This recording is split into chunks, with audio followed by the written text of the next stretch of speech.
Hello my all respected viewers, आज आपका गौतम एक नई लाइफ चेंजिंग मोटिवेशनल स्टोरी के साथ प्रेजेंट है। And believe me, this story is the most important for you and this story can change your life completely. यह story आपके लिए बहुत अधिक महत्वपूर्ण है और यह स्टोरी आपकी जिंदगी को पूरी तरह से बदल सकती है। And it has been said right, the mistake is as like back, others look but not there once. यह सही कहा गया है कि गलती पीठ की तरह होती है, दूसरों की दिखती है लेकिन खुद की नहीं। तो आज की स्टोरी आप सबको यह बताएगी कि जो लड़का अपने माता पिता का रिस्पेक्ट नहीं करता है, जो लड़का अपने माता पिता से लड़ाई झगड़ा करता रहता है, उनकी क्या दुर्दशा होती है। So now let's start this story. यह स्टोरी स्टार्ट होती है, एक समय की बात है, एक गांव में एक बूढ़ा व्यक्ति रहते थे और वह सांप के मंत्र को जानते थे। वह अपने पत्नी और एक 21 साल के बेटे के साथ अपनी जिंदगी को जी रहा था।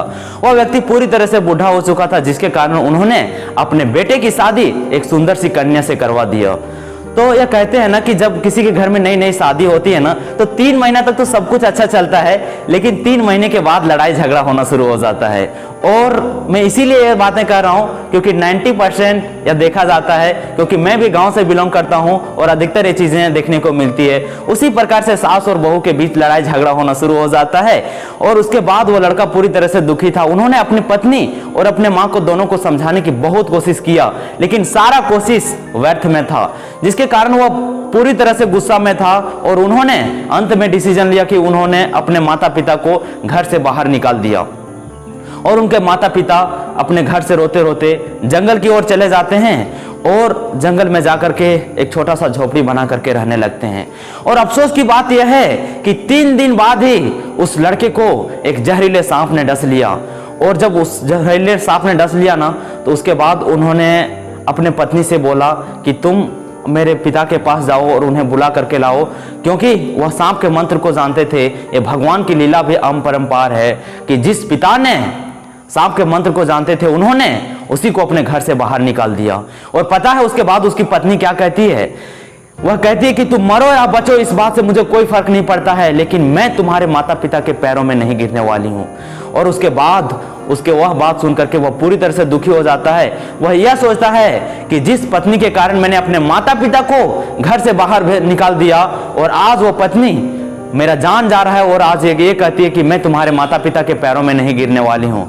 और उसके बाद वो पूरी तरह से दुखी हो जाता है। सुबह हो जाता है, पूरे पड़ोसियों को पता चल जाता है। उसके बाद उसके पड़ोसी उनके माता पिता को खोजने के लिए जंगल जाते हैं और जहां उनके माता पिता रहते थे वह झोपड़ी मिलता है। और जैसे ही उनके माता पिता ने यह सुना कि उनके बेटे को एक जहरीले सांप ने डस लिया है ना, उसके बाद उसके माता पिता वहां से दौड़ते भागते घर आते हैं। और जैसे ही वह घर पहुंचते हैं ना, वह देख करके पूरी तरह से फूट फूट के रोने लगते हैं, क्योंकि उनका बेटा मर चुका था। तो इसीलिए मैं इस स्टोरी के माध्यम से आप सभी को यही बताना चाहता हूं कि आप अपने माता पिता से हमेशा प्यार करो, क्योंकि यह सही कहा गया है कि माता पिता के प्यार से बढ़कर इस दुनिया में कोई दूसरा प्यार नहीं होता है।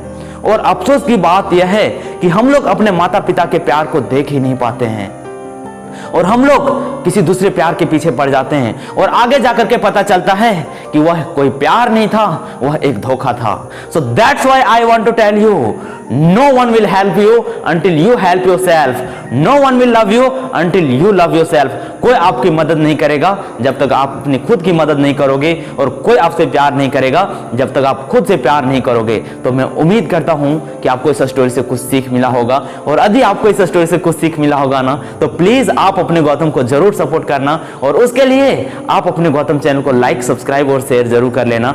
मैं इस प्रकार का वीडियोस आपके लिए बनाता रहूंगा ताकि आपके जिंदगी में कुछ बदलाव हो सके, और आप सबने मेरी बातों को इतने ध्यान से सुने, उसके लिए मैं आप सभी का आभार प्रकट करता हूं। और मैं आप सभी से हाथ जोड़ के विनती करता हूं कि आप सभी का आशीर्वाद हमेशा मेरे साथ रहे। Thank you for patiently listening my all respected viewers. मुझे इतने धैर्यपूर्वक सुनने के लिए आप सभी का बहुत बहुत धन्यवाद।